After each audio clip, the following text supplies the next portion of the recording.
Dulu kan aku mikir, oh yaudahlah ntar abis ngelahirin nih kita traveling lagi lah, kita diving lagi gitu. Ternyata oh tentu tidak. Ayo Kinar jangan marah-marah, jangan gloomy, jangan gitu. Sementara ibunya marah-marah, ibunya insecure. Awal tahun lalu, Kak Dayu mengalami pengalaman lagi soal kehamilan. Kali ini kehamilan kedua.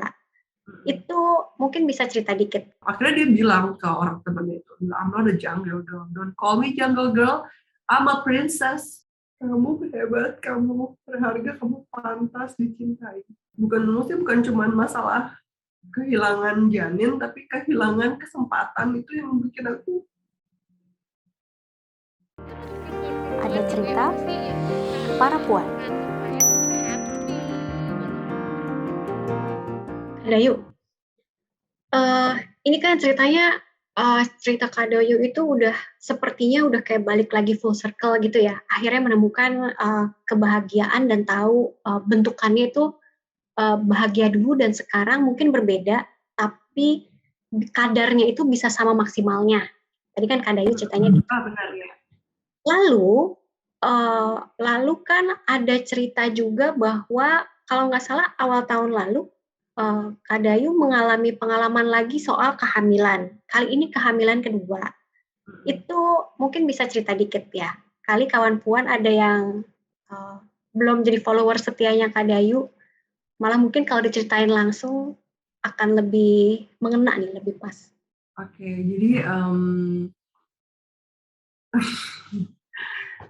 Oke, jadi kalau aku ceritain ini sebenarnya bukan pengalaman menyenangkan ya. Ini tentu aja pertama kali tahu aku hamil itu adalah sesuatu yang berkah banget karena aku merasa udah cukup siap untuk punya anak kedua dan memang kita rencanakan di umur Kinar yang segitu, 3 tahun kita pengen punya anak kedua gitu, tapi kita belum dapat rezeki, jadi maaf ya. It's okay. Ini kita no judgment sama sekali kok Kak. Kita akan nunggu dan kita akan dengerin. Aku keguguran 1 tahun yang lalu, dan itu pengalaman yang nggak enak banget sih. Jadi itu adalah maksudnya ketika Kinar kan kita kaget nih, hamil sih gitu kan. Tapi yang kedua ini itu tuh sukacita gitu. Itu adalah memang kita tunggu-tunggu gitu kan.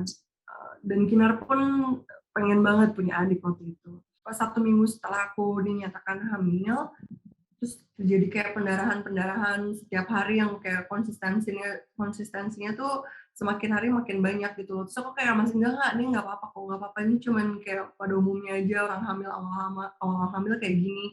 Ya nggak itu, tapi aku tetap kayak periksain, terus kayak dokternya ngecek kayak ini tuh belum kelihatan Bu gitu.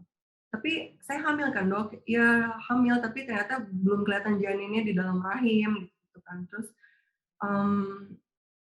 aku tuh kayak masih enggak kok, ini masih pasti ada orang aku hamil waktu Kinar juga ngerasanya kayak gini gitu. Pokoknya masih denial gimana sih, kayak nggak mau, nggak rela gitu kalau misalnya ada apa-apa terjadi kan. Terus sampai suatu hari ini tuh kayak pendarahannya bener-bener banyak. Terus aku masih nganterin Kinar sekolah, terus aku pergi ke rumah sakit dan ngecek kan. Terus dokternya bilang ini nggak ada di rahim, dan ini mungkin masih ada di tuba, dan worst newsnya adalah bukan cuma itu, tuba aku tuh harus diangkat 1. Jadi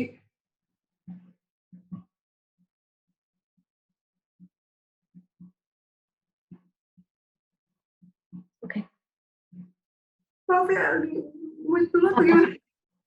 Nggak apa-apa Kak. Kak kalau ada minum mau diminum dulu juga nggak apa-apa.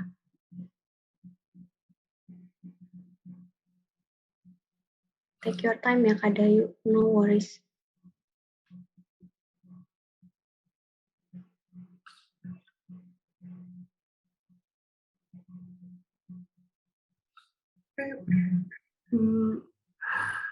Maaf ya. Kak Dayu, nggak apa-apa. No worries, no worries. Mau minum dulu? Nggak apa-apa, nggak apa-apa. Oke.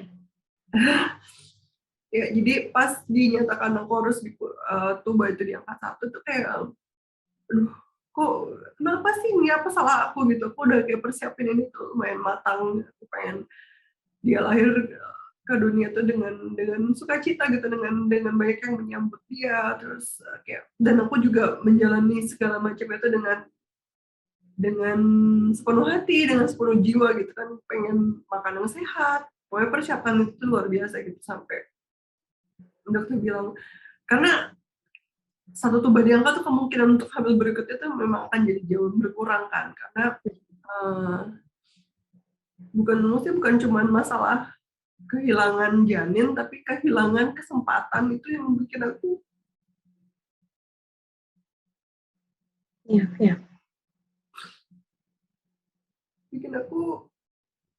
shock banget gitu, dari berita yang senang tiba-tiba drop gitu kan.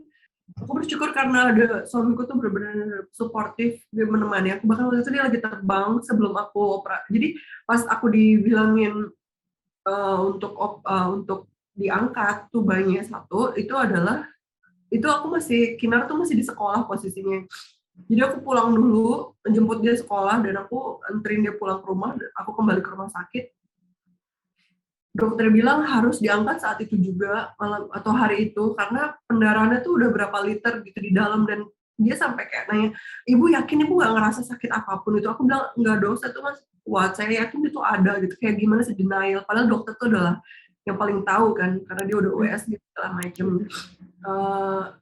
Ibu bener-bener nggak ngerasa sakit gitu. Aku bilang, enggak, ini tuh nggak sakit sama sekali dok. Jadi sakit sih, cuman kayak mau dapat gitu, mau menstruasi, cuma nggak, harusnya ibu udah pingsan sih di kondisi term yang kayak gini nih, karena ini pendarahannya udah banyak sekali, dan ini sudah bengkak, udah bentuknya tuh udah nggak mungkin diselamatkan gitu. Jadi apa yang harus saya lakukan dok? Saya nggak bisa operasi hari ini karena suami saya tuh lagi terbang, dan saya nggak bisa minta ibu saya tiba-tiba datang karena dia ada jauh. Hari itu juga aku hubungin suamiku, akhirnya dia lagi terbang kemana gitu, dia cancel penerbangan dan cari pilot pengganti. Dia pulang tepat di waktu aku mau operasi. Terus sampai akhirnya kita pulang, aku masih kayak, kok ini terjadi sama aku sih gitu. Di saat aku udah siap punya yang baru, punya anak yang kedua gitu, kenapa malah diambilnya sama tuba-tubanya gitu, yang bahkan aku nggak pernah ngebayangin ini bisa terjadi sama aku. Itu lumayan berat, dan tapi aku bersyukur aku punya teman dan keluarga dan suami dan Kinar pun yang menguatkan gitu. Jadi sampai kapan sih mau sedih, kita tuh dibutuhkan gitu sama banyak banyak orang, dan juga untuk diri sendiri intinya. Aduh, gloomy banget. Oke. Coba mungkin kita kembali ke pertanyaan aja kali. Kalau waktu cerita yang di awal, kan Kak Dayu akhirnya udah menemukan gitu ya, oh aku tetap berharga, aku tetap seperti ini. Lalu ada peristiwa yang tadi Kak Dayu ceritain soal kehamilan kedua itu. Itu akhirnya mempengaruhi lagi nggak sih Kak Dayu gambar diri? Ada yang akhirnya goyang nggak sih? Oke, jadi orang kan memang nggak bisa selamanya di satu fase yang sama ya, kayak happy, terus bersyukur, terus namanya manusia pasti hidupnya aja kayak naik turun, dan begitu juga dengan perasaan. Dan aku berusaha untuk kali ini um, nggak denial tentang itu gitu. Memang aku sedih, memang aku drop, memang aku kehilangan saat itu, tapi kemudian aku menerima perasaan itu, jadi aku tahu harus bagaimana memperbaikinya gitu, membuat itu jadi memang apa ya, fase hidup yang bisa kita lewatin. Jadi Sedih, lebih jujur ya? berat, sedih, berat, tapi bisa kok kita lewatin. Jadi aku mulai aktif lagi ngajar renang, terus Kinar sih, maksudnya dia tuh dia tuh kan masih kecil ya, dia akan sangat bingung sih ngeliat kayak kenapa ibunya bersedih terus gitu, ya kan? Jadi dia ke sumber kekuatanku sih dibilangnya, maksudnya selain Tuhan ya yang itu yang menguatkanku tuh Allah banget, dan Iya. Kinara Kinara tuh sumber kekuatan aja. Dia yang membuat hari-hari aku tuh jadi lebih mudah untuk dilewatin ternyata gitu. Ternyata malah Kinara yang mengingatkan terus Kak Dayu bahwa Kak Dayu masih tetap berharga. Kak Dayu tetap Bener. gitu ya. Kinara tuh membantu aku banget untuk nemuin diriku gitu loh. Dia tuh kayak guidance gitu.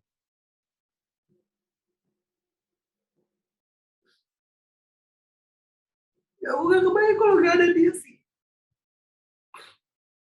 Tuhan sayang banget sama Kak Dayu dengan memberikan Kinara itu. Ya, jadi kalau dulu aku sempat bilang gara-gara dia anak nih aku gak bisa traveling, gak bisa diving. Sekarang kalau aku bisa minta, ya Allah, terima kasih banget udah ngirim dia gitu. Even aku tuh jadi orang yang lebih ngerasa baik.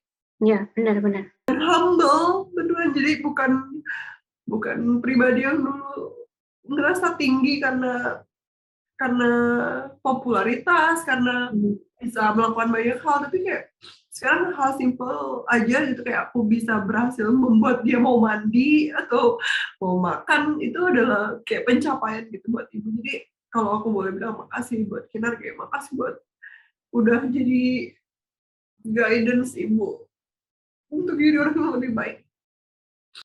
Luar biasa banget Kinara itu memang. Di mata manusia gitu, kita kayaknya kemundurannya jadi ibu. Nggak bisa lagi seterkenal dulu, nggak bisa Kata orang secantik dulu, seheboh dulu, sehebat dulu. Tapi kayak di mata dia, anak itu, dia tuh kita tuh segalanya gitu. ya, Nggak butuh ibu yang menangin itu, nggak butuh ibu yang disukai banyak orang. Dia nggak butuh ibu yang sempurna, dia cuma butuh ibu yang ada di depan dia dan sayang sama dia. benar-benar.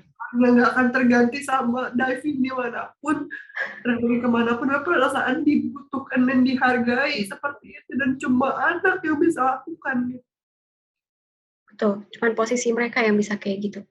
Ada nggak sih Kak Dayu kata-kata yang mungkin biasanya kayak suka kamu ucapin gitu ke Kinara agar dia juga akhirnya terima tuh pesan untuk kejar kebahagiaan, mencintai diri. Mungkin ada kayak hal-hal yang selalu diulang-ulang ke Kinara nggak sih Kak? Kinar, kamu berharga. Itu karena perasaan berharga itu adalah yang paling penting. Aku selalu bilang gitu, Kinar ibu dan bapak sayang sama Kinar. Kinar tuh berharga, Kinar mampu, Kinar bisa. Dan kalau boleh cerita, jadi Kinar tuh kan di antara kita berdua, ibu aku sama suamiku dan dia tuh sendirian, rambutnya keritingnya keriting banget gitu kan. Jadi dia tuh kalau ngeliat kayak ibunya lurus, bapaknya rambutnya juga lurus, terus dia kayak rambut lurus cantik ya ibu gitu deh bang. Oh, Rambut keriting Kendall tuh paling cantik, aku bilang gitu, karena ibu berkali-kali pengen keriting tapi ibu tidak bisa. Karena keriting Kinar tercantik buat ibu gitu. Terus dia bilang, kenapa rambut aku, maksudnya emang sih kalau bangun tidur tuh kan kayak emang segede-gede rumah gitu rambutnya. iya. Kok kalau ibu bangun rambut ibu gitu ya turun, terus kalau Kinar gitu. Terus tapi Kinar cantik sekali loh ini, lihat. Terus aku tunjukin ada orang-orang, bahkan sebenarnya rambut itu nggak mendefine kamu cantik atau enggak. Kalau ada, aku kasih Barbie dua, ada yang satunya keriting, yang satunya enggak. Orang tuh bermacam-macam, mereka bisa cantik dengan cara masing-masing gitu. Itu secara normal kita ngomong ya, tapi kan ke anak-anak nggak gitu, kayak mereka nih cantik loh Ki. Ya bahkan jadi sempat ada cerita Kinar tuh mendapat olok-olokan pertamanya karena rambutnya memang. Jadi dia lagi main, terus tiba-tiba ada temannya, mungkin temannya juga nggak bermaksud jahat, cuman Kinar kan memang rambutnya gitu, itu lagi nggak diikat, terus dia lagi di depan, dia lagi mungutin apa sih, daun-daun gitu, terus dia dipanggil, "Hey jungle girl," gitu, jungle girl. Umurnya juga sama kecil ya sama dia, aku yakin banget dia nggak bermaksud ya, mungkin Enggak, kayak iya, iya. keinget sama ada tokoh di hutan itu memang rambutnya gitu dan lagi mainin ngambil daun gitu kali ya. Terus tapi kan Kinar dia lagi suka princess. Terus dia kayak dibilang Aku princess, masa aku jadi jungle girl gitu kan. ada satu postingan aku dia bilang I'm a princess, I'm not a jungle girl karena dia mikirnya tuh kayak Tarzan gitu kan. Terus Mowgli kayak uh, Jungle Book itulah pokoknya tokohnya terus kayak ada apa sih why they call me jungle girl, is it because my hair? Terus aku bilang kalau Kinar ngerasa ada yang nggak nyaman dengan apa yang orang lakukan ke Kinar harus speak up dan you have to stand for yourself. Bilang kalau Kinar nggak suka, bilang kalau Kinar bukan jungle girl, hadapi. Memang kan namanya anak kecil pasti dia ngadu dulu sama ibunya pengen. Besokannya dia bilang I'm not a jungle girl, don't call me jungle girl, I'm a princess. Oh, mantap. Dia harus punya dignity sih. Anak kecil, anak walaupun kecil yang walaupun sepele. Biasanya aku kalau misalnya aku melo juga nih, kalau belum tahu ilmu parenting yang aku baca-baca, saat dia ngadu ke aku, ibu, my friend call me jungle girl gitu. Siapa? Sini ibu datengin gitu kan. Bisa aja kan seperti itu. Iya, betul. Aku memberi ruang buat Kinar menyelesaikan apa yang mengganjal untuk dia sendiri dan belajar untuk terima kalau memang dunia itu nggak selalu indah, ada aja hal nggak sesuai dengan apa yang kita mau, but you have to face it, stand for yourself and punya dignity. Kalau misalnya kita benar dan ngerasa memang bukan seperti itu dan itu buat kita mengganggu, bilang. Akhirnya dia bilang ke orang temannya itu, I'm not a jungle girl, don't call me jungle girl, I'm a princess. Mantap banget. I'm super proud of her waktu saat itu. Wow, seru banget nih Kinar. Kayaknya kapan-kapan jalan-jalan kita teman-teman di Parapuan juga perlu ketemu nih yang namanya Kinar nih, yang selalu disebut-sebut. Kayaknya seru banget. Tadi, aduh, sampai tahu gini nggak usah pakai eyeliner ya tadi ya. Aku udah nahan-nahan dikit tuh tadi dari tadi. Kadayu, saat ini nih, kalau misalnya kita ngobrolin lagi soal mimpi tadi ya, aduh ceritanya Kadayu itu kan udah ibaratnya ada bagian gunungnya, ada bagian lembahnya gitu ya. Dan syukurnya, alhamdulillah puji Tuhan kan Kadayu selalu akhirnya bisa menemukan kembali gitu ya, nilai diri seberharga apa. Saat ini, masih ada mimpi yang mungkin mau dilanjutin, diwujudkan, atau malah ada mimpi baru gitu Kadayu? Oke, sekarang kayak fokusnya, aku masih punya sih untuk diriku, aku pokoknya harus, tadinya tuh sebelum pandemi ini pas banget itu, aku tuh udah merencanakan trip aku untuk diving waktu itu. Udah siap akomodasi semuanya aku beresin, taunya pandemi datang. Maksudnya kan, aku tuh pasti sangat menyimpan keinginan untuk diving. Diving itu bisa bikin mimpi bukan ya, atau kayak cuma hobi, tapi buatku itu adalah sesuatu yang butuh dicapai gitu, karena sekarang memang susah. Ya itu sih diving, dan aku pengen Kinar untuk tumbuh jadi anak yang berbahagia, intinya itu adalah mimpiku. Dan kalau long termnya di jangka panjang, aku tuh pengen sama suamiku menetap di entah punya perkebunan atau perkebunan kecil organik gitu ya, tinggalnya di pinggir situ aja terus mengurus di sana, pokoknya retire dengan happy. Atau nanti ada satu mimpi kita dari sebelum nikah sih, kita pengen bisa traveling keliling dunia, cuman bukan ke dunia sih, kayaknya beberapa tempat gitu yang pengen banget kita datangin. Mungkin nunggu Kinar besar atau nanti atau gimana, tapi someday itu akan kita lakukan. Luar biasa banget. Aduh, Kak Dayu, terima kasih banyak ya ceritanya. Ayo kita biasanya dulu kita tarik nafas dulu. Wah. Biasanya aku keluar kamar terus ketemu Kinar pasti kayak banjir lagi nih, inget. Tuh kan aku tuh gak bisa. Aduh, tapi Kak Dayu, terima kasih banyak ya. Ini semua cerita dan keterbukaannya itu membuat segala sesuatu itu kayak sangat relatable dan ya kalau Kadayu pun bisa, sebagian besar kita yang mungkin mengalami juga akhirnya bisa, gitu kan ya. Itu yang kayaknya punya teman gitu loh. Jadi Benar. makasih banyak ya. Itu yang berusaha aku coba untuk lakukan sih. Jadi aku pengen Instagram aku, platform aku tuh buat ibu-ibu atau siapapun tuh ngerasa punya teman yang relate, yang sama, cerita kalau misalnya ada apa-apa gitu. Jadi nggak sendiri, yang aku tampilkan sehari-hari adalah memang kehidupan nyata yang apa adanya, nggak bling-bling, yang hidup kita aja, rakyat jelita gitu, rakyat jelita. Iya. Gitu. Benar. Kadayu nih sambil kita stretching mini ya.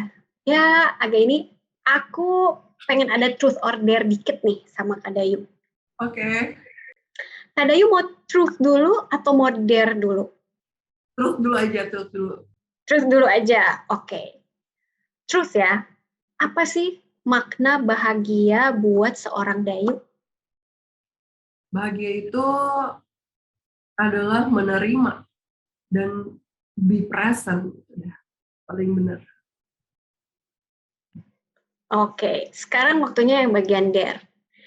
Dare-nya adalah peluk diri sendiri sambil mengungkapkan hal yang paling ingin kamu katakan ke seorang Dayu. Kamu sebenarnya Ikut temenin peluk diri. Dayu,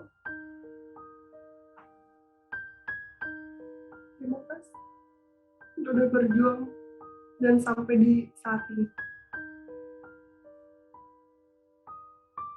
Kamu hebat.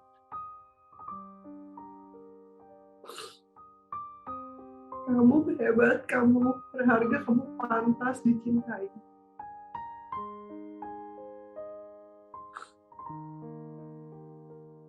Jangan berhenti. Udah. Kita harus tepuk tangan buat diri kita sendiri nih, Kadayu. Ini luar biasa banget. Ini kita afirmasi, saling menyemangati, saling memberi harapan, saling cerita. Thank you banget, Kadayu. Sebelum mengakhiri nih podcast ini buat pertanyaan terakhir. Ada nggak sih yang mungkin ingin Kadayu sampaikan ke kawan Puan yang mungkin saat ini lagi mengalami juga insecurities, kesulitan menerima diri, merasa diri kurang berharga, atau nggak bisa menemukan alasan buat akhirnya mencintai diri gitu, karena harus alami ada perubahan sebagai calon ibu maupun sebagai ibu baru. Kali Kadayu mau sampaikan sesuatu?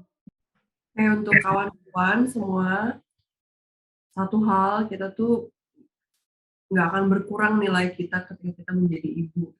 Jadi menjadi seorang ibu itu adalah penghormatan.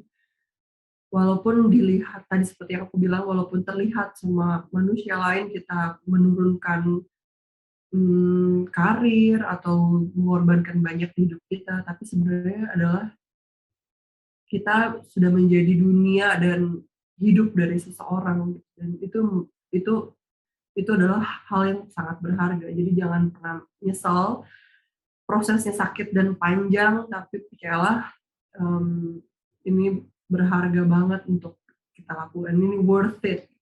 Oke, Kadayu, terima kasih banyak ya. Terima kasih banyak Mbak Indi, aduh banjir nih. Aduh, makasih sekali. Terima kasih banget. Kawan Puan, terima kasih banyak ya sudah menyimak obrolan kita kali ini bersama Dayu dari awal sampai akhir. Kalau kita bisa mengambil rangkuman dari ceritanya Kak Dayu, kita bisa ambil pesan bahwa adanya perubahan dalam hidup bukan berarti kita harus mengubur mimpi kita.